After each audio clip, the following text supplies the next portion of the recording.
Hello and welcome to the Beach House 34 podcast. I'm your host, Christine Worth. Welcome to all the new subscribers to the Beach House 34 family. I'm so happy to have you here. And thank you to all of our dedicated listeners. Thank you for being such an important part of Beach House 34. Before we get started, this episode is a continuing series on the trial readings for the Darlie Routier case. This is a mother who in 1996 was accused and convicted of murdering her two children in Rowlett, Texas, and who currently sits on death row. As soon as the trial readings are all finished, I'll be back to doing weekly true crime and paranormal cases. Now, in the last episode, we heard from three longtime friends of Darlie's: Dana Godfrey, who had known Darlie for 8 years, Kara Byford, who had also known Darlie around 7 years, and Julie Clark, who had known Darlie for around 4 years. They all spoke about how kind, generous, and loving Darlie was. They also had their own stories to tell about what they saw in the hospital when they visited her, and in some cases, they also talked about what Darlie had told them about the crime. The prosecution tried its best to object at the most opportune moments, and it became obvious that whenever something was to be presented in the case that would show the softer side of Darlie, the prosecution did whatever they could to try and discredit that information or try to get it from being entered into evidence. I will have the link to that episode in the show notes below. Today, we hear from Darlie's aunt, LuAnn Black, and her neighbor, Karen Neal. Now, the Neals were the neighbors that Darin ran to after the crime had occurred, and we heard about Karen in some earlier episodes when they were first talking about going into the house and what Karen helped with. First, though, let's get started with the testimony of the next witness up for the defense, which is Darlie's aunt, LuAnn Black. And the direct examination is being done by one of the defense attorneys, Mr. Preston Douglas.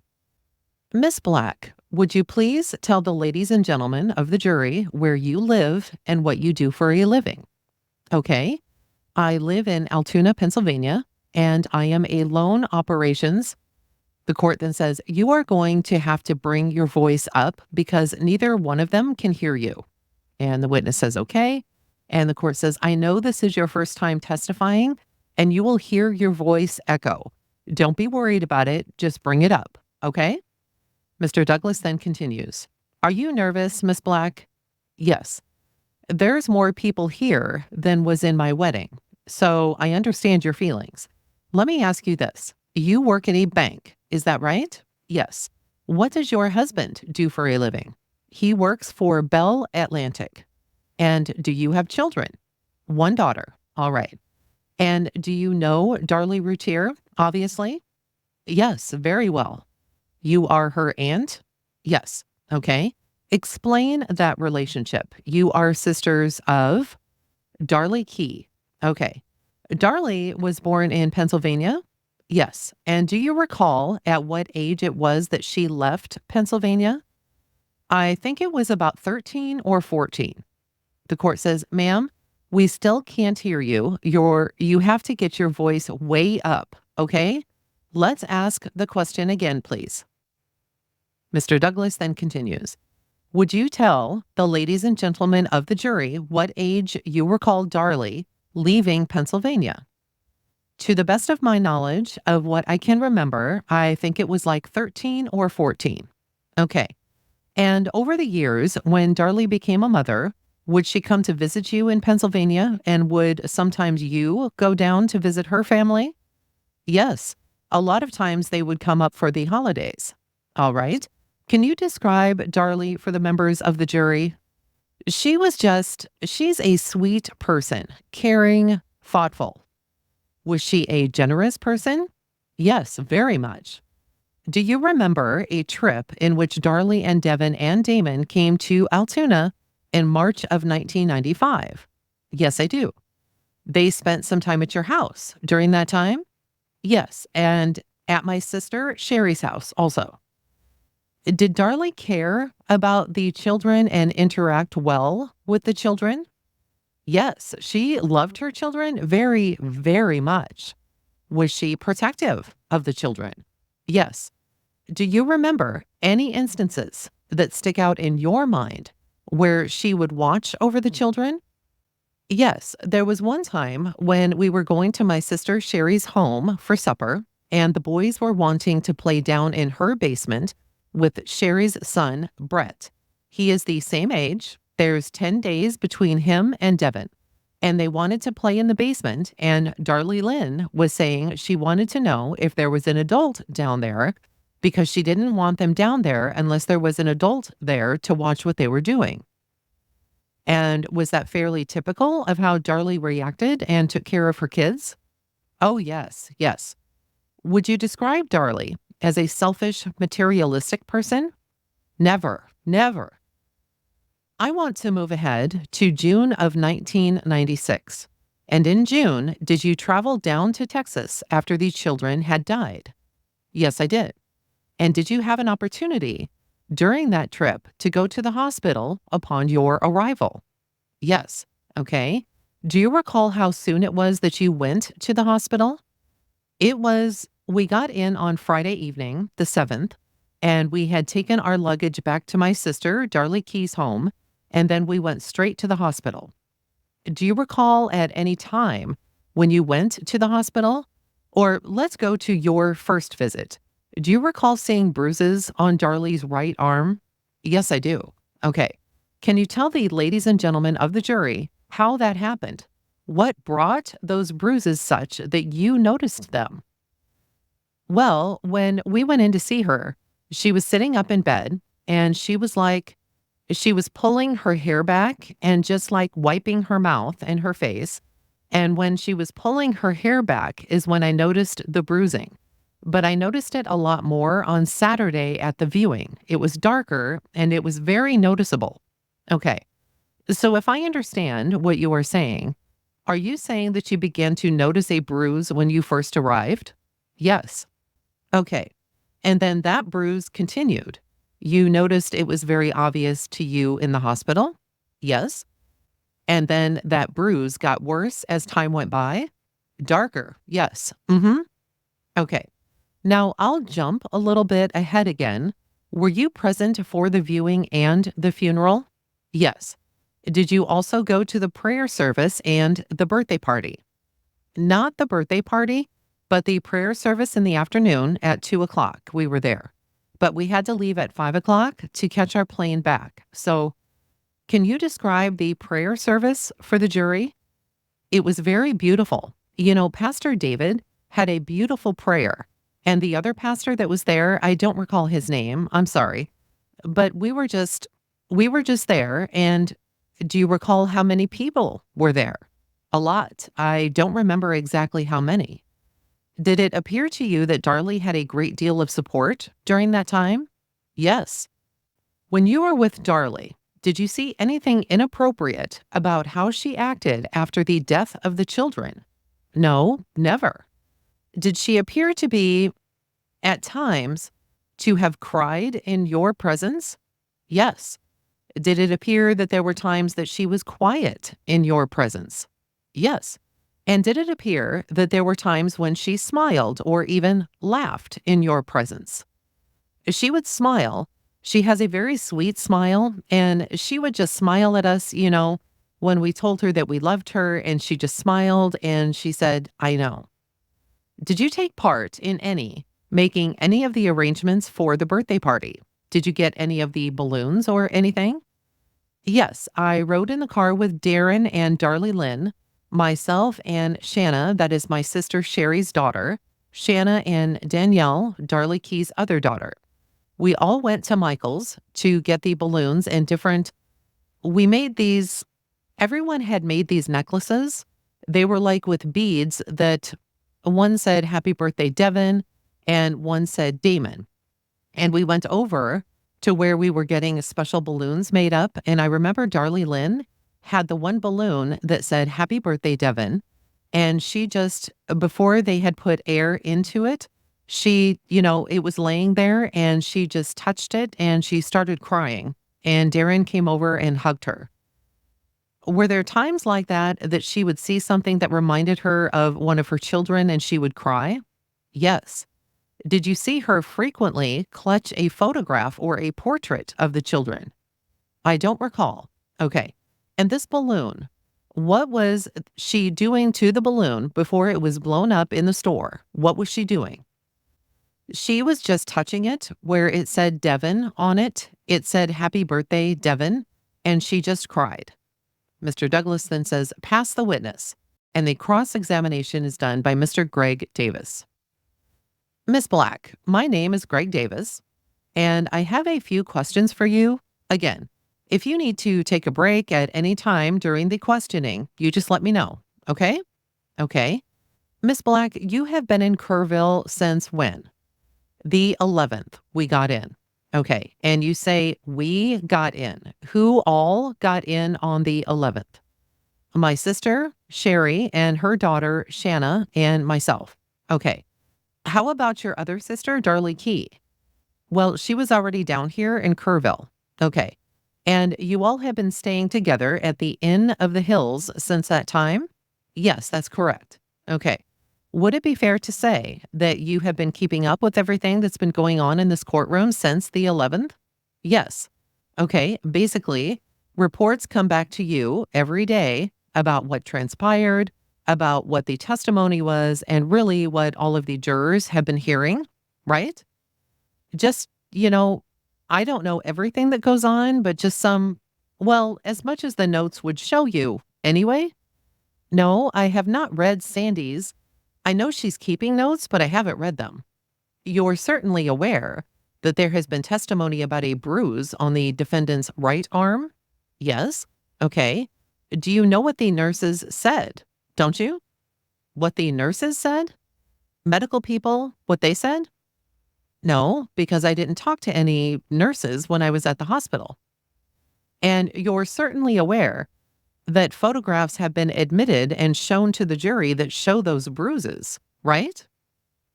I assumed that they would have taken pictures. I didn't see the pictures.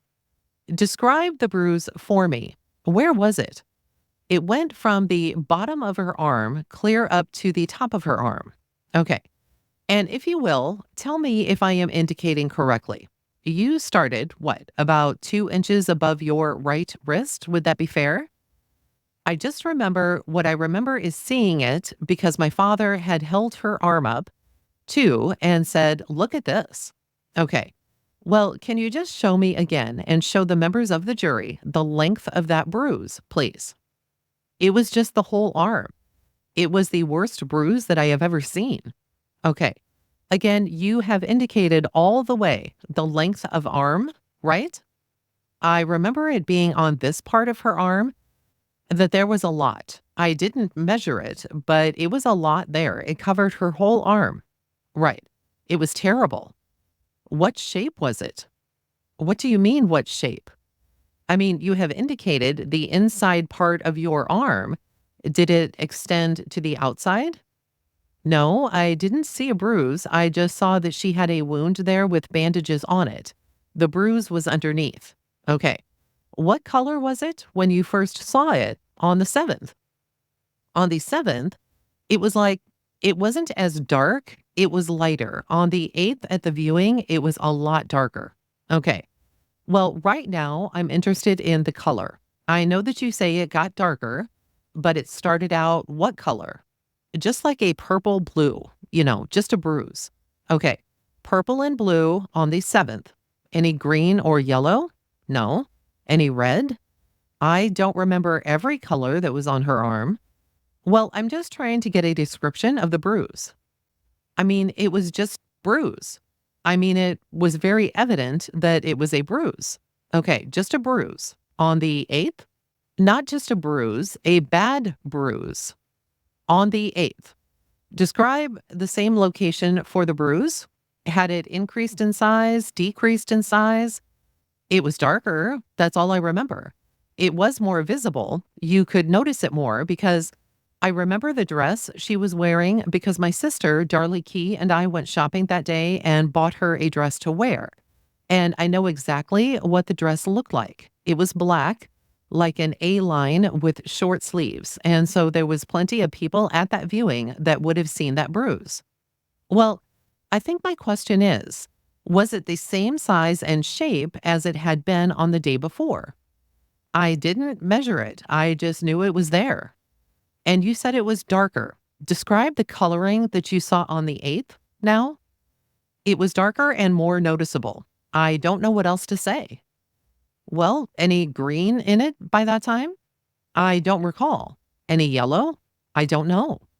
Well, it was a very noticeable bruise from the get go there on the 7th. When you asked the defendant how she got that bruise, what did she tell you? I didn't ask her how she got it. I just assumed from the wound or from the attack. I didn't ask her. So you never asked and she never told you, correct? Correct. Well, at the hospital, she didn't. Okay. Well, when did she tell you how she got it? Well, she didn't. We, she didn't have to tell us. We knew what had happened. You knew what had happened. We knew that she was attacked. When you were up there at the hospital, what was her description of this attack? She didn't give us a description. Well, it was a time of mourning. We were all in shock over all of this. We just wanted to be there to hold her and to tell her that we were there for her. We weren't asking her about what this came from or that. Well, we just wanted to hold her and hug her and tell her that we loved her and that we were sorry about what had happened. Well, let me just rephrase the question. At any time that she was in the hospital, Miss Black, did she tell you about the events of the attack? I just remember her saying that Damon actually saved her life because he had woke her up and leaned against her. Okay, so Damon is the one that woke her up and saved her life by doing what? She just said that he had leaned against her. Leaned against her? Yes. Okay. Were those the only facts or details that she gave you while she was in the hospital? Yes. And since her stay in the hospital, I assume you have had occasion to speak with her, have you not? Since her stay in the hospital? Yes, ma'am. Yes. Okay.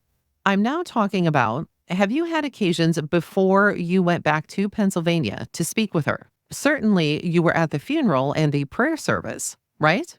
Yes. Okay.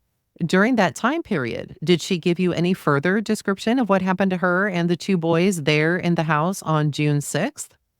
No, I didn't want her to have to relive it over and over. So I didn't want to keep asking her about it. I just wanted to be there to love her. The funeral that occurred on the 9th, did you think everything that went on there was appropriate? Yes. Okay. You were there for the first song that was played, I take it? Yes. Gangster's Paradise? Yes. You thought that was a very appropriate song for these two children who had been murdered? Yes, it was a favorite song of theirs, and that is why she played it. You mean that she let her 5 and 6-year-old children listen to Gangster's Paradise by Coolio? Yes.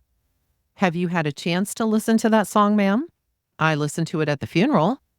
And are you familiar with some of the lyrics in that song, what that song is about? No, I'm not. So you are not aware that this is about violent crimes? No. Mr. Greg Davis then says, I'll pass the witness. And Mr. Douglas then does his redirect examination. Let me ask you one thing. You came down on plane tickets that were transferred to you. Is that right? That's right. Can you explain that to the members of the jury? Mr. Greg Davis says, excuse me, I'm going to object to that. What is the relevance of how she got down here on plane tickets? The court says, oh, I'll let it in. Mr. Greg Davis says, I believe it's also cumulative. I think we already know that the defendant's family. The court says, I'll let Mr. Douglas continue. Go ahead. I'm sure he will explain the relevancy quickly. Mr. Douglas says, I appreciate the confidence. He then continues, ma'am, if you would go ahead with why you got those tickets and what the plans were that had been made with those tickets? Yes. Well, we had been planning a 50th wedding anniversary for my parents. It was to be on the 15th of June, and they were all planning to come up. My sister, Darlie Key, and her husband, Darlie Lynn and Darin, and the boys. And I was going to pick them up at the airport in Pittsburgh and have one other car because I didn't have enough room. They were going to rent a car at the airport, and I had a car seat already in my car for baby Drake. And I was to meet them, I had scheduled that day off of work to be there to meet them at the airport and to drive them back home. These plans had been long-standing. Is that right? Yes, we had started planning for that since January that year. Okay. To your knowledge, was it an event that Darlie was very much wanting to attend? Yes. Mr. Douglas then says, pass the witness, and the recross is then done by Mr. Greg Davis. Miss Black, just one question. When you met with Investigator Basillo in Pennsylvania, you remember him, don't you? Yes. Okay. Isn't it true, ma'am, that you told Investigator Basillo that Darlie Lynn had told you that she could identify the person who came into that house and did this to her and her two children? No, we never said that. Mr. Greg Davis says, no further questions. Mr. Preston Douglas says, I don't have any further questions, Your Honor. The court says, all right, ma'am, you are going to be excused now, and then gives her the information that she is under the rule of evidence and what that means for her, and then asks her to step down and then says, your next witness, please. And the next witness that we have is the neighbor of the Routiers, which is Karen Neal. And the direct examination is begun by Mr. Douglas Mulder. Miss Neal, you have been called here to testify as regards to Darlie Routier. Do you know her? Yes, sir. Do you see her here in court? Yes, sir. Is she on my immediate left? Yes, sir. Okay. Will you tell the jury where you live? I live directly across the street from Darlie. Are you married? Yes, sir. And you have a family? Yes, sir, I do. And what does your family consist of? A son that is 14, and my daughter is 12, and my husband. Okay. And you and your husband both work? Yes, sir. And how is your husband employed? He is employed by Texas Instruments. How long has he been employed by Texas Instruments? I believe 17 years. Okay. And how are you employed? I am a nurse, a registered nurse at a hospital. Okay. How long have you been a registered nurse? Approximately 12 years. All right. I want to direct your attention back in time to the early morning hours of June the 6th of 1996. I'll ask you if you and your two children and your husband were at home during the early morning hours of June 6th. Yes, sir. And was there anything that happened that startled you or caught your attention? Yes, sir. At approximately 2:35 in the morning, my husband and I both heard a pounding, a very forceful noise at our front door.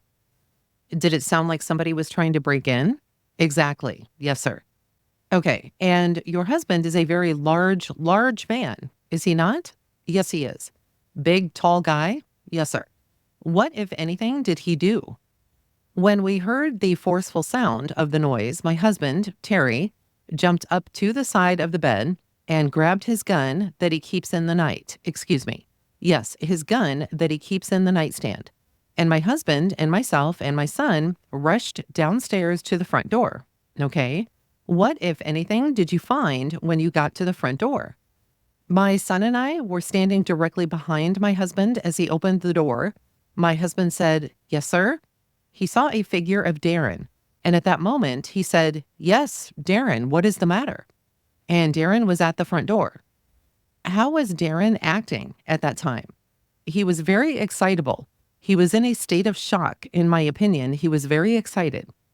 Help, I need your help. Someone just murdered my children. Oh my God, help me. And Darin was crying, and he had tears running down his face. Was he loud? Very loud. He was screaming. How was he dressed? He had on a pair of blue jeans, no shirt, and he was barefoot. Okay. What, if anything, happened next? I told Darin I had on my nightgown And my husband and I said, let me run upstairs and get dressed. And I ran upstairs, and Terry and Darin and my son Nick stayed by the front door. I went directly to the top of the steps, took off my nightgown, put on a t-shirt and my shorts, ran directly down the steps, within a few seconds, and we ran directly across the street. Okay, all three of you? My husband, myself, my son, and Darin. Okay, four of you. All four of us. Yes. Okay. What happened when you got across the street? We ran directly across the street and we were stopped by a policeman. The policeman said, wait a minute, you can't go any further. And my husband and Darin both shouted, she's a nurse. And I said, yes, I need to get through. And he said, okay, you may go through, just one of you. And I went directly to Darlie, who was, the two paramedics were placing her, setting her down in the doorway. Okay, a doorway at her residence? Of her residence. Yes, sir. Okay. And they were administering first aid to her at that time? Yes, sir. Okay. Did you have occasion to go on into the Routier house? Yes, sir. All right. Will you tell the jury about that? I saw Darlie practically every day. We carpooled. She would take my daughter and her son, Devin, and another child to school in the morning, and myself and another neighbor picked up in the afternoon. Okay. And did you, after seeing Darlie there in the doorway, did you later on have occasion to go into the Routier home? Yes, sir, I did. Okay. And will you tell the jury what you found when you went into the home?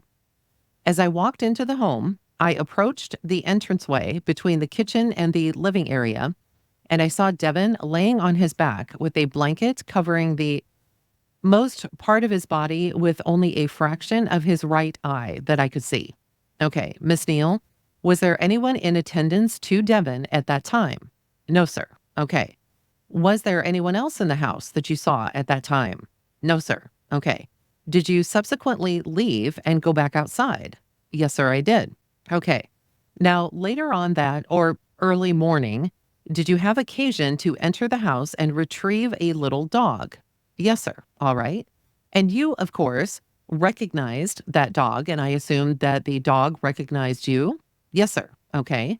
You were able to get the dog, and did you take the dog over to your house? Yes, I did. Now, I'll ask if later on that morning you were with some neighbors there and the police, and let me show you what has been marked for identification and record purposes and admitted into evidence as State's Exhibit number 8. And I'll ask you if you recognize what is portrayed in that exhibit.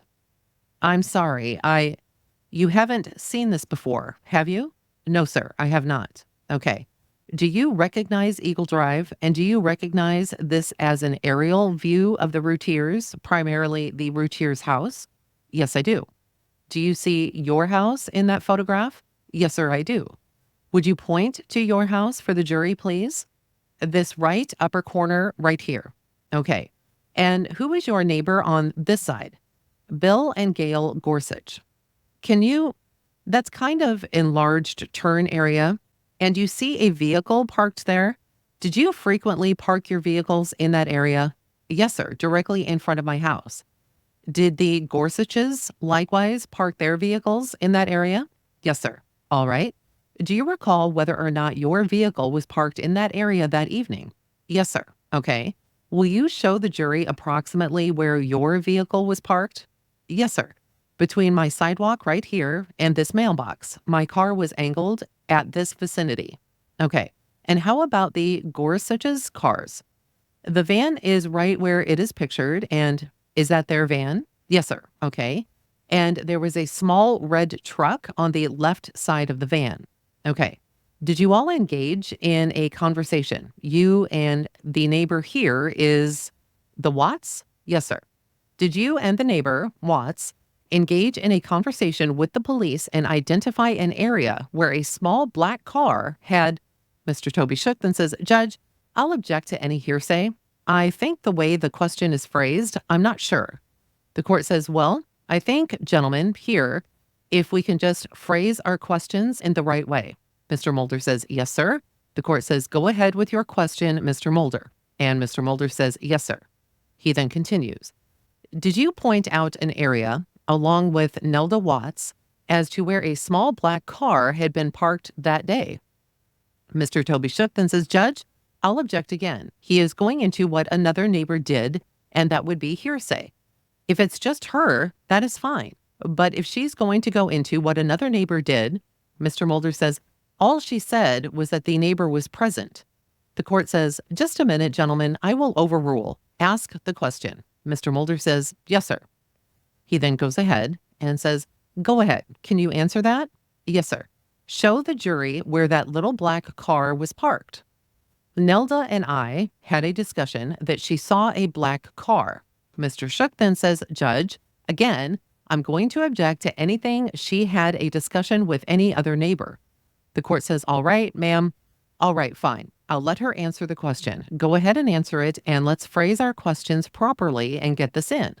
Mr. Mulder says, yes, sir. The court says, okay, thank you. And Mr. Mulder continues. Go ahead and answer it. A small black car was seen in this area in front of my mailbox and in front of Nelda's mailbox. Okay. Now, had you seen a small black car in your neighborhood in that area, parked in that area a week, or tell the jury when you had seen a small black car parked there earlier? It was approximately 7 to 8 days before the episode. Okay. At the Routier house. Okay. How did you happen to see the vehicle? Tell the jury. I came home from work about 3 o'clock in the afternoon, and I saw a small black car that was stationed right in front of my sidewalk. Okay. And how was that small black car parked in that area? It was against my curb, and the person in the car seemed to be angled towards the Routier home. Okay. There was a person occupying that vehicle? Yes, sir. Okay. Did the vehicle have windows that you could easily see through, or were they tinted? No, sir. They were tinted. All right. It was a dark tinting. All right. Were you able to see the individual at all? I was able to see his eye level only. Okay. Why is that? His window was only opened approximately a small amount. All right. And you told the jury that he appeared to be focusing on the Routier house? Yes, sir. Okay. Did that strike you as unusual? Did you say anything to him or do anything or go in the house? Or when I got out of my car to approach him, he sped off very fastly. He drove off at a high rate of speed? Yes, sir. Miss Neal, I'll ask you if later on that day, if you had occasion to go to Baylor Hospital to visit Darlie. Yes, sir. Okay. And will you tell the jury who was with you? My husband, Terry, and baby Drake. I had the baby. Okay. And you went down to Baylor Hospital? Yes, sir. Were you able to get in to see Darlie? Yes, sir. Okay. Will you describe her for the jury, her emotional appearance and physical appearance as you recall it? When I first walked in with Darlie, I was by myself. Darlie was laying in the bed, and she opened her eyes and saw me, and she tried to reach for my hand, and she started to cry. And she said, Karen. And I said, I'm here. And I said, it's okay. She appeared very upset. I think maybe seeing me brought back the memories. You, as a nurse, you see a lot of people in traumatic situations, don't you? Yes, sir. Did you think that her demeanor was appropriate? Very much so. Do you think there was anything fake or phony about it? No, sir. Okay. Did you subsequently bring the baby in? Yes, sir. Okay. And will you tell the jury what you did with regard to baby Drake? As I brought Drake in, Darlie started to cry when she saw the baby, but she wanted to hold him, and she said, let me hold him. And she tried to put her arms up to take him, and she had an IV in her left arm, and she could not reach. So I placed the baby towards her stomach area, and she kind of held his hands, and Drake was very restless, and she could not control him. So I was trying to hold him for her. Okay. It was apparent, the love between the mother and the child? Very much so. Okay. Now, did you happen to, as a nurse, you would observe, I guess, her physical condition and whatever medical treatment she was receiving? Yes, sir. Will you tell the jury if you noticed any bruising on either of her arms? And if so, what? I noticed on her right forearm, slightly above her wrist, that she had some light, I wanted to call it bruising that was developing. It was a reddish in color, and her forearm was swollen. On her left arm, the left forearm where her IV was, She was telling me that the IV hurt, and I noticed that she had a little bruising around that forearm area on the left arm also. It was very light in color. Did you do anything to her arm? Yes, sir. When she complained that her arm was hurting, I felt that maybe her IV was not in the vein. It was maybe going in the tissue. I pinched her IV to make sure I got a blood return, and I told her that it was fine. Okay. Was there a nurse there at that time? Yes, sir. Did she see what you had done? Yes, sir. And did she thank you for assisting, or did she make a comment to you? She was angry at me. She told me that there was nothing wrong with her IV, nothing wrong with her arm. Okay. Did you think it was your place to point it out to the doctors or nurses that there was bruising on both her left and right arms? No, sir. Okay. Is there any question in your mind of what you saw, what you have described to this jury? No, sir. Is there any question about what you saw bruising on her arms? No, sir. Okay. All right. Now, I'm sorry. I didn't quite understand. You were asking me, did I think it was a reason why she had bruising? No, I asked you if you thought it was your place to point that out to the doctors and the nurses. No, sir. I mean, after all, she was in a hospital, wasn't she? That's correct. I felt that she was under pretty close medical attention. Now, did you have occasion to return the next day? Yes, sir, I did. And did you likewise bring the child? Yes, sir. Okay. And were there any other members of your family that also accompanied you? My daughter, Rebecca, and my son, Nick, and my husband, Terry. Okay. Did you all walk into the room and see her at the same time? Yes, sir, we did. Okay. And what was her reaction to you all? And you and the children and your husband's reaction to her? Darlie cried when she saw Nick and Rebecca.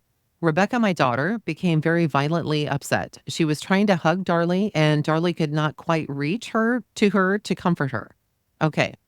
And did you again let her hold the child or put the child where she could touch the child?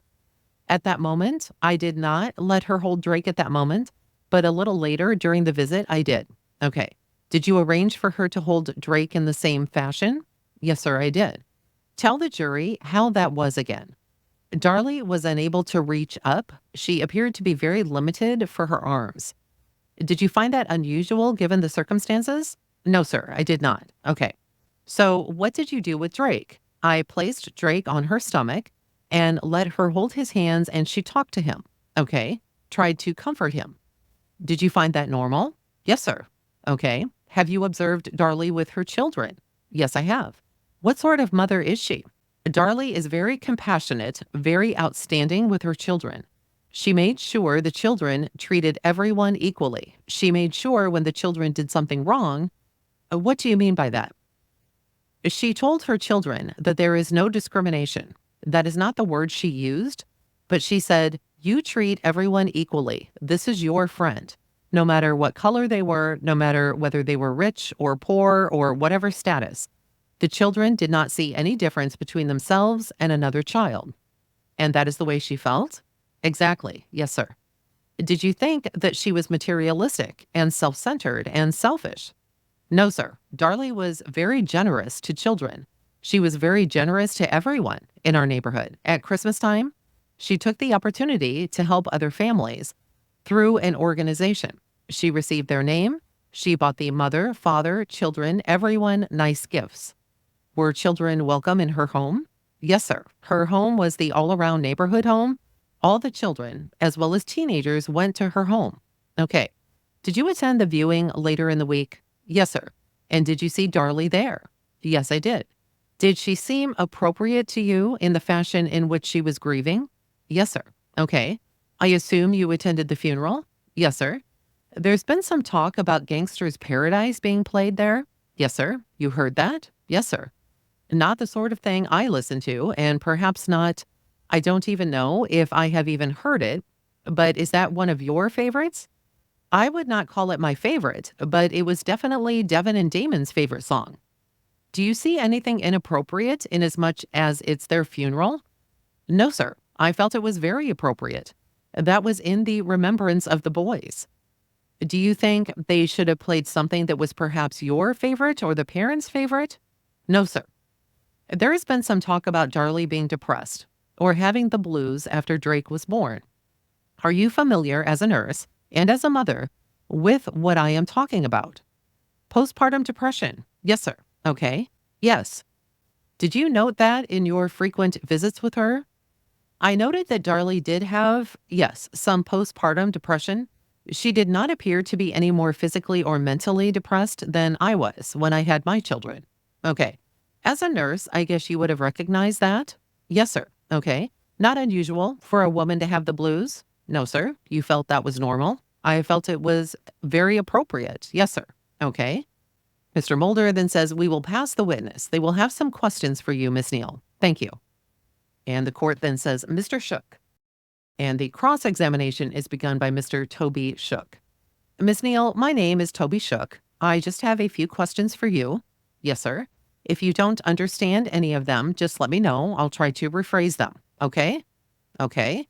"All right. Now, you said you're a registered nurse. Is that right?" "Yes, sir." "Do you work at a hospital, doctor's office?" "I work at a hospital." "Okay. What type of work do you do there at the hospital?" "I'm a staff nurse. I prepare patients for surgery and recover them post-operatively, and I am well-rounded. I work on the telemetry floor, which is a heart floor. I work in the intensive care unit. I have had opportunity to work in the recovery room, immediate post-op recovery room from surgery. I have worked on the obstetrics ward. I'm pretty well familiar with very many services of the hospital as a nurse." "You have been all over it?" "Yes, sir." "At Parkland?" "No, sir. Doctor's Hospital." "Doctor's Hospital?" "Yes, sir." "Okay. And how long had you known the Routier family?" "Approximately 4.5 years." "Had you already been living in your house when their house was built?" "Yes, sir." "Then you became friends?" "We became friends." "Okay. And you all became close friends, did you not?" "Yes, sir." "Who were her other close? She had another close friend in the neighborhood, did she not?" "Mercedes." "Okay. Is that Mercedes Adams?" "Yes, sir." "And would you say that you and Mercedes Adams were probably her close neighborhood friends?" "Yes, sir." "She had other friends that would come and see her?" "She had many friends." "Okay. And now let me talk about the early morning when the murder occurred. You say that I was a little confused. Out here in front of your house, you always park out there. Your two cars are always parked out just like the Gorsuches. Is that right?" "That's correct." "Okay. Now, what time did you get out of the house after Darin woke you up?" "It was approximately shortly after that, I would say less than a minute." "Okay. So we're talking around maybe 2:36 or 2:38? "I would think about 2:36 or 2:37. "Okay. Had you been asleep when he woke you up?" "Yes, sir." "Okay. Did you see any black car out there that morning?" "No, sir." "Okay. So you never saw any black car parked out in front of, what is the name of this next door neighbor?" "Nelda Watts, Roy and Nelda Watts." "You never saw that car yourself, did you?" "No, sir." "Okay. And did you get outside the house before Miss Watts got outside of her house?" "Yes, I did." "Okay. I ran directly across the street, and as I was walking back from the house after they had placed Darlie in the ambulance, Nelda and Roy had come out to greet me and ask me what was going on." "Okay, so that some time had passed by that time, I guess." "Yes, sir." "Okay. Now, you said that you went up to the hospital that day, the 6th. What time did you make it up there?" "It was between 2 and 3 o'clock." "Okay. And you saw this. What was the injury you saw on the arm? Describe it again."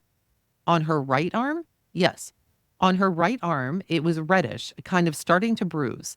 It had I want to say a bluish cast to it. It was starting to be early bruising." "Okay. And let me ask you about the right one first. Where was that bruise located?" "Between here and here." "Between the elbow area and this." "Okay. And where on the arm?" I can't pinpoint exactly. I want to say it was scattered. This area was swollen. This area was reddish." "Okay. So it's clear for the record." She is writing this down. "I understand. Were you pointing to your forearm here?" "Yes, sir." "Okay. And below the elbow here to the wrist?" "Yes, sir." "And are we talking about you probably know what the name of it is? The aspect, the side, posterior side, and the very top side." "Okay. The side right in here?" "Yes, sir." "Okay. And that was starting to bruise. Is that right? Yes, sir. Reddish and blue. It had a very light blue tinge to it. I call it early bruising. Okay. And that was the area here? Yes. Was she cut on the side of the arm also? Yes, sir. She had sutures right here. And this bruising was all up and down near that same area? Exactly. No doubt about that in your mind then? No doubt about that. You were paying attention to her injuries quite carefully, I guess. No, sir, I was not. I was not the nurse taking care of her. I didn't feel like it was my job. But I mean, you saw it there. I observed it. Yes, sir. I mean, I know you didn't examine the wound or anything, but no doubt in your mind that's where it was. Yes, sir.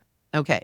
And sometime during that morning, you were the neighbor that the police needed to go retrieve that vicious dog out of the house, right? Yes. Yes. What type of dog did they have? Would you describe that dog, please? I don't know the name of the dog. He is very small, like a Pomeranian. How long had they had that dog? They had the dog ever since they moved in, approximately 4 years. Okay. And do you recall the dog's name being Domain? Domain. Did he always stay in the house usually? Yes, sir. We're talking about a little white dog, right? Yes, sir. Okay. Where was he? Did you go in with some police officers? Did they escort you into the house to get the dog? Yes, sir. Did you go up the stairs? Was he upstairs? Domain was at the top of the steps. Yes, sir. What was he doing when he was at the top? Barking, growling. Okay. Kind of like little dogs do. Yes, sir. Okay. Does the dog know you? Yes, sir. Okay. And did you have any trouble picking him up? Initially, I did. Domain was barking when he saw me coming up. And when I got to the top of the steps, I said, Domain, and he settled down. He then started wagging his tail, and I think he recognized me, and I picked him up, and he was shaking. Okay. Police officers had been kind of nipped at, I guess, earlier. Yes, so they told me. I did not observe that. All right. So you helped the police out and got the dog out? Yes, I did. Did he start barking right when you got in the house? He was barking. I could hear him barking even before I even got in the house. Okay. So he was barking as you came up. And then when you went upstairs? Yes, sir. And was that his usual practice when strangers were around? Yes, sir. Okay. He barked a lot if he didn't know you? Basically, yes. Okay. We're talking about a young dog, right? Well, 4 years, I guess. They did not have him exactly when they moved in. They got him shortly after that period, so I would say yes. Okay. So you are in the house. Did they keep him in the house during the daytime? Yes, sir. And in the evening? Yes, sir. Okay. Do you know where he slept or where he stayed? He stayed upstairs mainly. He traveled between Darlie's bedroom, the boys' bedroom, and the game room. Okay. Would he come downstairs on occasion when you were there? He would never come down the steps by himself. Had to be helped down? Yes, he did.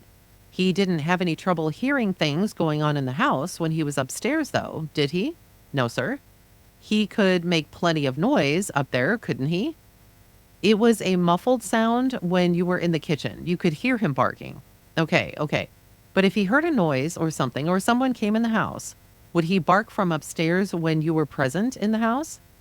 Yes, he would until he saw who it was. Okay. In other words, he could be alert. Things like that?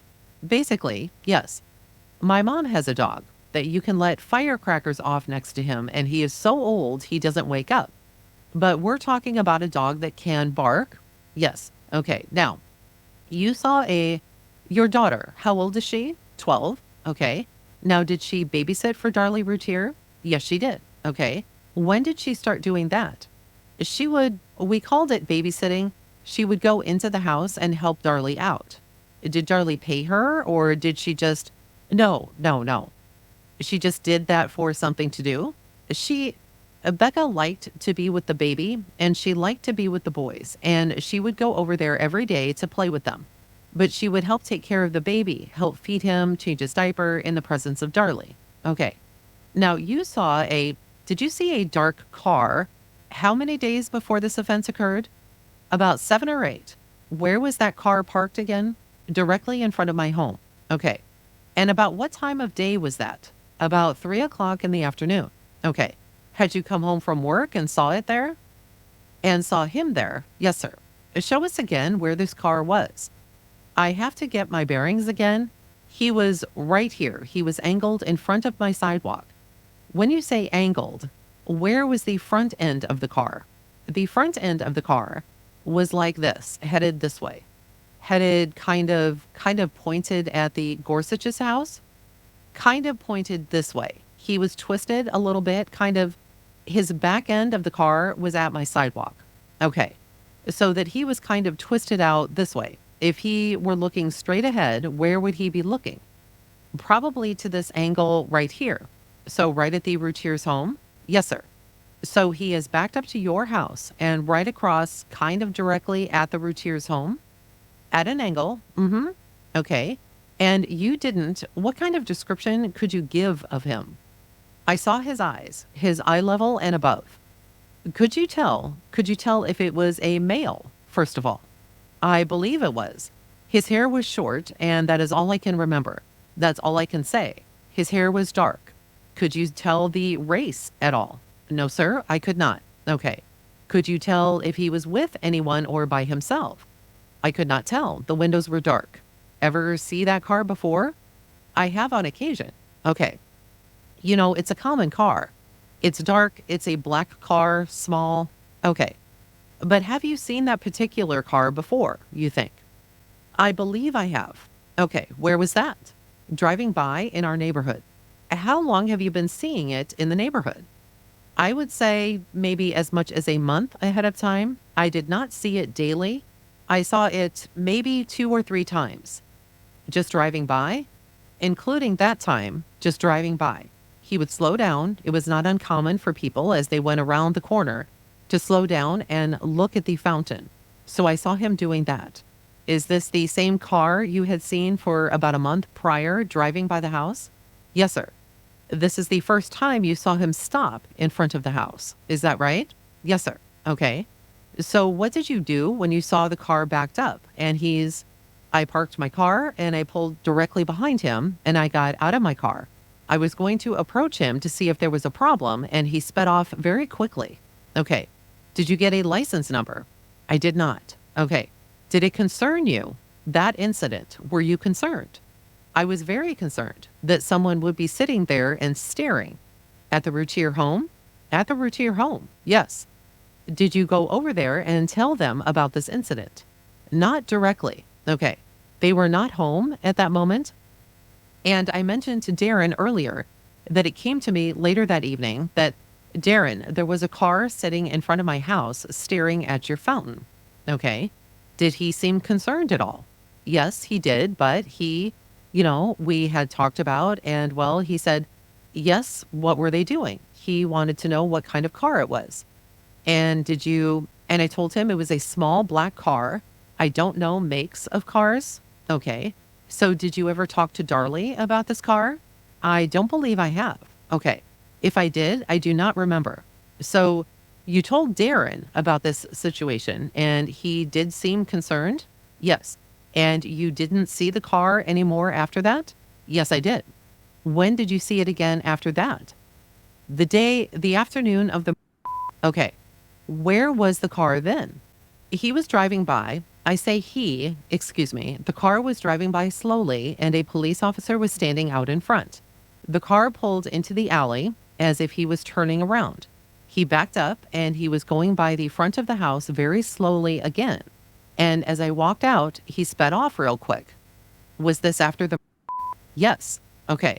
So a police officer is out there as you walked out. Did he spot you? The police officer? No, the car as it sped off. I assume he did because he took off very quickly. Okay. Did you go tell the police officer? Yes, I did. Do you remember which police officer that was? I don't. Okay. That night after you got out of the house, you were out for several hours, and I'm talking about the morning of the... And you were out there kind of helping out and doing what you could. Is that right? I'm not understanding your question. I'm sorry. Well, after Darin got you out of the house, you didn't go back in your house for several hours, did you? I mean, you were primarily out in your front yard? I was basically out front. Yes, sir. Okay. Did you talk to some police officers that morning? Yes, I did. Do you remember what they looked like at all? The police officer I talked to was approximately middle age, 50s. Was he in uniform? He was in uniform. Okay. Did you tell him about this car that you had seen about a week before? I do not recall. Okay. Did you ever tell any other police officers about the car you had seen? I am definitely sure I told the officer that when I first saw it, that he was out front. I ran across the street and said, "Did you see that black car that just pulled up? That is the car that I have seen before in front of my home." That one officer I did go into detail with. Okay. Now did you go to this birthday party that was on Friday the 14th, I guess, at the gravesite? No, I did not. Okay. You didn't attend that party? No. Did your husband attend that party? No, he did not. We are talking about at the cemetery, the party, the one that was filmed and people have seen. We could not make it. We had other obligations. Okay. You attended the funeral, though. Is that right? Yes, sir. Okay. Mr. Mulder asked you about the song Gangster Paradise. You felt that that was an appropriate song? Yes, sir. Had you ever heard that song before? On a daily basis. Okay. My children play that song. Okay. Are you familiar with the words to it? Pretty much so. What are the words? I don't know detail for detail the words. Would you recognize them then? Yes, I would. If you saw them? Miss Neal, let me show you what has been marked as State's Exhibit 140, a 2-page document. If you could just glance over that and see if you recognize the words there to Gangster Paradise. I don't know it word for word, but I do recognize most of them. Okay? Is that the words, the lyrics, as you remember them? Yes, sir. Mr. Shook then says, we'll offer State's Exhibit 140. And the court says, any objection? Mr. Mosty says, may I look at it?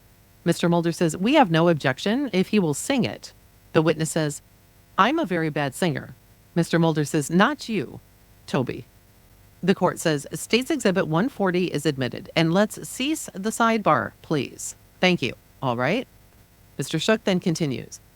Miss Neal, when you got to the hospital on the 6th, how long did you stay there? Do you recall? Approximately 4 hours. Okay. While you were at the hospital, did Mrs. Routier, did she tell you about the assault? Yes, she did. Tell us what she told you she remembered happening. To the best of my knowledge, Darlie said that she was awakened by Damon tapping her on the shoulder, saying, Mama, Mama, and she opened her eyes, and she saw the figure of a man walking away from her. When she opened her eyes, he was at the lower level of the couch from where she was laying. He was walking out through the kitchen, and she followed him, and he went out through the door leading to the garage, the pantry door. Okay. Did she say what happened next as she followed? Sometime during the events, she turned on the light and saw a knife laying on the floor, and she picked it up. And then what happened? I do not recall. I don't think she specified after that. So, had she told you why she was downstairs sleeping? No, I do not recall. But then she was woken up by Damon and saw this man at the foot of the couch. Walking away? Yes, sir. She saw his back. Was she able to describe this man at all to you? Just that he had dark hair and that he had on I do not remember if she said black, but I want to say black t-shirt and blue jeans. Anything about a cap, did she mention? I do not recall a cap. Did she describe his build, how big a man this was? I did not ask her. Okay. But she said there was just one? Yes, sir. Okay. Have you talked to her again on other occasions about what happened that night? I believe I have. Okay. Has she been able to tell you any more about the man or what happened? I do not recall any more. Just the same story as what she said? Yes. Did she ever tell you, remembered being stabbed or anything like that? Not that I can recall. Could she have told you that then? I don't believe so. I mean, did she ever tell you that this man was wrestling around her neck or anything like that, or how she got these wounds?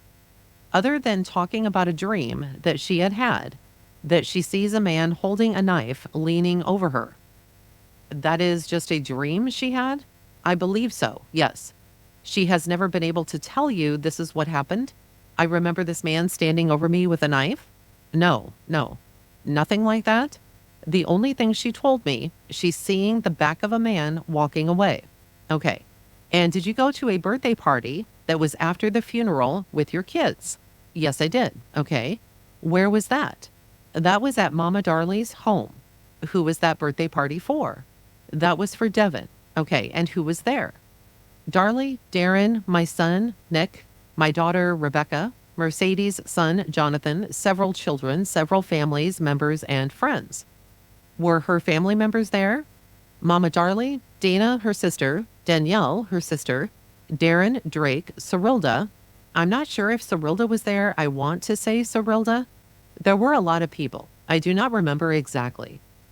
She had a lot of family come in immediately to support her, had she not? I mean, a lot of her family was from out of town. They came immediately once they heard about this tragedy, did they not? A few people that I can recall. Okay. Do you know her aunt, Sherry, from Pennsylvania? I know that. I have met them. Okay. Do you recall her being there at the birthday party after the funeral? Yes, I do. Okay. She was there at this birthday party. And how about the other sister, LuAnn? I'm not sure. I'm not sure if the aunts were there. Okay. I remember seeing them at one time when I was at Mama Darlie's. I had been there several times. No reason why they wouldn't be there if they were down for this. If they were down for the funeral, they would have been there to the party. What time did the funeral end?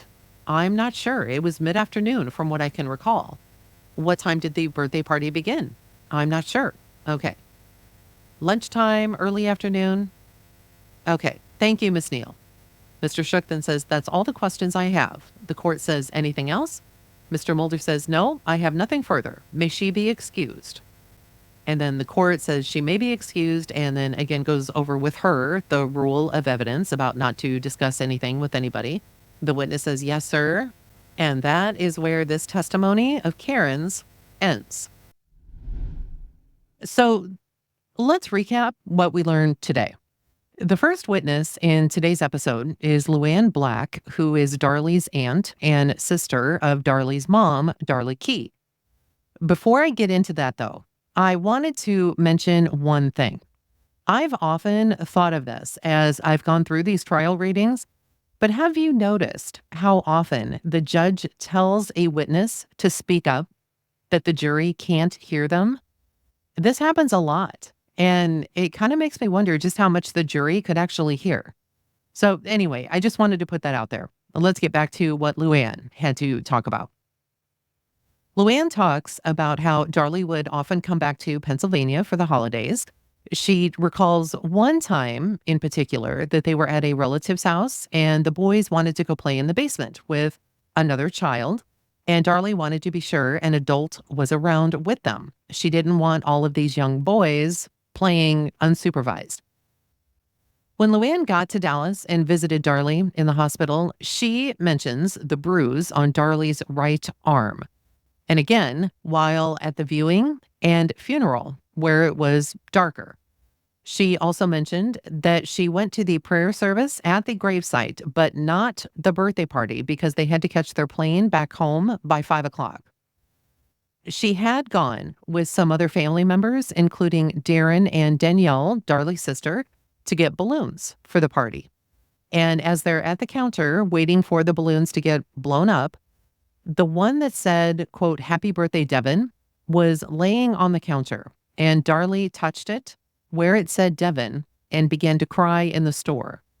The prosecution tries to get LuAnn to admit that she had either read testimony from the notes that were being taken or she was told about certain things, but each time he tries to put her into that corner, it didn't work. She had not read the notes. She had not talked to nurses about the bruising. She hadn't even seen pictures of the bruises. Davis, the prosecutor, he tries to nail her down on the size, the shape, and the color of the bruise when she saw it in the hospital. She said it was more of a purple-blue color on the 7th, and on the 8th, it was a lot darker. Davis then again brings up the fact about this song being played at the funeral and is trying to get people to say how inappropriate it was, but No one, at least so far, did. Now, in my humble opinion, if the kids like the song, I don't know what a big deal it is. I remember the song. I liked it a lot too. I highly doubt that the kids were aware of what these lyrics actually meant. We then hear again about how the plane tickets for the family to come down from Pennsylvania to Dallas were originally supposed to be used on June 14th for a 50th anniversary. Now, Darlie Lynn had those transferred to these family members so that they could come down to Dallas after what had happened. And finally, on the recross, Davis again mentions this investigator Basillo and asks LuAnn if she told Basillo that Darlie could identify the intruder. And she said no, she never said that. I am really interested as to how this is going to play out because this is at least the second, if not the third time, that this has been asked of witnesses for the defense. So next up, we have Karen Neal, who is Darlie's neighbor. She was the one who was present after the crime occurred. And from earlier episodes, we know that Karen is a nurse. And we also learned during her testimony that she has been a nurse for 12 years. She mentioned that it was approximately 2:35 in the morning when she heard someone pounding at their front door. When they answered their door and they saw that it was Darin, they asked what was wrong. And she mentioned that Darin was very excitable and said, "Help, I need your help. Someone just murdered my children. Oh my God, help me." He was crying and had on a pair of blue jeans, no shirt, and was barefoot. Now, on a personal note, remember, Karen says that she remembers this at about 2:35 in the morning, Darin pounding on the door. If this was around 2:35 in the morning, this would have meant that at that time, Darlie was still on the phone with 911. And according to the prosecution's opening statement, way at the beginning of the trial, the 911 call came in at 2:31 a.m. So the 911 call comes in at 2:31. It lasts for about 5.5 minutes and ends around 2:36 a.m. When Darin, Terry, Karen, and the Neal's son all ran across the street after Darin had gone to the house, they evidently had allowed Karen to go through because she was a nurse. Now, it was at this time, according to this testimony, that Darlie was brought out to the front porch and was then being administered first aid. Karen then said that she was allowed to go into the house. Now, I thought earlier that someone or a few people had testified that no one was allowed in the house. So I went back and I checked this out. In Brian Koshak's testimony, and Brian was a paramedic along with Jack Colby, and I'll get to him in a second. In Brian's testimony, he said that he never saw Karen come into the home. Now, either this was because he was too busy or they had not even arrived yet. Jack Colby, the other paramedic, also said that he never saw someone identified as Karen Neal. So again, this could be because they hadn't arrived yet or they were too busy and just simply didn't notice. Now, one of the Rowlett lieutenants, Lieutenant Matthew Walling, said in his testimony that Karen was allowed in the house, but only to go up and grab the dog. Officer Maine, in his testimony, said that around 6:09 in the morning, he went inside the house with Matthew Walling and Karen Neal. He said that Walling and Karen went to the top of the stairs to grab the dog, but this is 6:09 in the morning. In addition, Officer Steve Ferry also testified that at 6:09 in the morning, it was Karen Neal, David Maine, and Walling who were in the house and to get the dog, and Officer Ferry said that Karen was in the house for 2 minutes. So there's a little bit of a discrepancy. It's like Karen is saying she was allowed to go into the house, and this is prior to going in to get the dog. All of the officers say, no, the only time that she was allowed in was at 6:09 in the morning. Now, the paramedics don't even recall her there, but as we've already talked about, they either weren't there or were busy, so they didn't notice her. So let's talk about Karen's neighbor, William Gorsuch, who also testified. He said that he had been woken up by Darin's yelling next door. Of course, he's next door to the Neals at approximately 2:40 in the morning.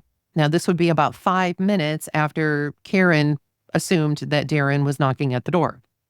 Mr. Gorsuch said that he had looked at his bedside clock.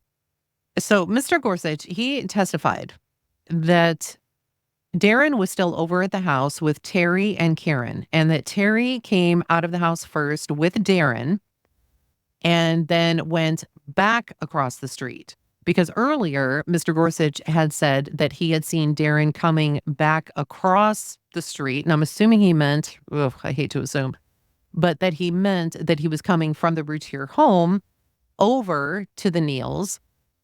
And this happened to be right after a car was stopped by the police on Eagle Drive. And I know this gets a little confusing, so I'm just going off of what his testimony was. Anyhow, Terry came out first. Terry came out of his house first with Darin, and they went back across the street. Karen then came out afterwards, and Terry and Darin got to the front of the Routier house and waited for Karen. When Karen got there, all three of them went inside the house, not just Karen. And this is according to the neighbor's testimony. He said that Terry and Karen were inside for a short period. He then said that Terry and Karen were basically escorted out of the house, but he said that it was more of a helpful escort than a forcible one. Gorsuch also had said that Darlie didn't come out until later, but he also said that she was brought out and placed in an ambulance, but we all know that she was first treated on the front porch. Karen had also told Mr. Gorsuch that she had walked into the crime scene, but that they wouldn't let her help, and that's when they escorted her and Terry out. Now, at some point, an officer had grabbed Drake, baby Drake, and had given Drake to Karen. Now, after Karen and Terry and Darin, according to Mr. Gorsuch, were escorted out of the house, Darin was asked to go over and sit in front of the Neals' house. And no one went back inside until Karen went in and got the dog. And he believes that this was between 6 or 7 o'clock in the morning. So let's go back to Karen. According to Karen, when she went inside the house, no one was attending to Devin at the time. So this would match up with the fact that neither paramedic would have seen her because the paramedics were not there yet. When Karen was shown a photo of an aerial view of their neighborhood, Karen then talks about seeing a black car in front of her mailbox and in front of the Watts mailbox, which is her other neighbor. She said that about 7 to 8 days before this crime occurred, she had come home from work at about 3 o'clock in the afternoon, and she saw this small black car in front of her sidewalk. She said that the car was angled toward the Routier home, and the car had someone inside of it, but she couldn't see who it was because of the dark tinted windows. She pulled up behind this car, got out, and went to approach the vehicle, but when she did, it sped off. She also says that the first time that she went to visit Darlie in the hospital, she had brought Drake with her. And Darlie was noticeably upset and crying when she saw Karen and Drake. Darlie wanted to hold Drake, but as she put her arms up to get him, the IVs in her arms prevented her from reaching. So Karen instead put Drake on her stomach, but he was very restless and wouldn't sit still. Karen also mentioned that she noticed on Darlie's right arm some bruising that was starting to develop. It was reddish in color. Her left arm was swollen, and Darlie had said that her IV hurt. She noticed here as well bruising around the left forearm as well. Karen then, she goes home. She goes back the next day along with her entire family, her son and her daughter and Terry, her husband, and they go to the hospital with Drake to see Darlie. She again gives Drake to Darlie and puts him on her stomach, and Darlie is holding his hands and talking with him. The prosecution then questions Karen, and she said that by the time she got out of the house, it was around 2:36 to 2:37 in the morning. She mentions that when she was coming back from the Routier home and when they were putting Darlie in the ambulance, she met the Watts, her other neighbors, outside. The prosecutor then asked her about the bruises on Darlie's arms, and Karen said that on the 6th, she arrived at the hospital about 2:30 or 3 o'clock in the afternoon and noticed the bruise where it was starting to have this bluish cast to it. He then asks her about getting the dog, and we find out that their dog, whose name is Domain, was a small white Pomeranian type dog. And when she arrived, Domain was at the top of the stairs barking and growling. She then said that she could hear Domain barking even before she came into the house. And at this time, remember, there are various officers in the home, along with the paramedics that have been coming in and out of the house. And I'm sure there were plenty of sirens as well. Karen said that he barked at strangers, but obviously he knew Karen, and he still barked at her until she got close enough and called his name. We also find out that Domain actually primarily was upstairs, and if he wanted to come down the steps, he actually needed help. She then said that he didn't have issues hearing things in the house when asked about whether or not he would bark, but Karen also mentioned that if they happened to be in the kitchen and Domain was barking, it sounded muffled. She is asked, of course, about the black car that was in front of her house. And she said that she had seen it a couple of times before in the neighborhood driving by the Routier's home. The day that she approached this black car and it took off, she was concerned. And so she did tell Darin about it. She also said that she noticed this same car the afternoon of the same day of the crime. And this car had been driving by very slowly in front of the Routier home. Now, an officer was still in front of the Routier home, and the car then turned into the alley, which would have been behind the Routier house, as if it was going to turn around. But then it went by the house again, very slowly. When Karen then walked out of her own house, the car sped off. So Karen, she then went and told a police officer at the Routier home about this car and about the history of this car. But Karen cannot remember who it was that she had spoken to. She was asked about if Darlie had told her about the attack that had happened to her. And she also talked about how Darlie had described the man as having on blue jeans, a black T-shirt, but she couldn't recall anything that Darlie had told her about having a black cap or just a cap in general. When she is asked if she's ever told anything further, she does happen to mention that Darlie told her about a dream that she had had about a man leaning over her holding a knife. And that's actually where we wrap up Karen's testimony, at least for now. In the next episode, we're going to actually hear a series of episodes, or at least a couple of them. And the person who's testifying is Detective Jimmy Patterson. He was the lead detective in the case, and this could get a little bit interesting. And that will be in the next episode. Thank you all so much for listening. If you haven't yet, please subscribe to the Beach House 34 YouTube channel so that you don't miss out on any episodes. It's absolutely the best way to stay updated. You can leave your comments there too. I tend to go there the most often to read and respond to the comments, and I will have the link for YouTube in the show notes, along with any other information that you might find helpful. So with all that being said, I look forward to hearing what Detective Patterson has to say when he goes on the witness stand. And with that said, we will talk very, very soon. Bye for now.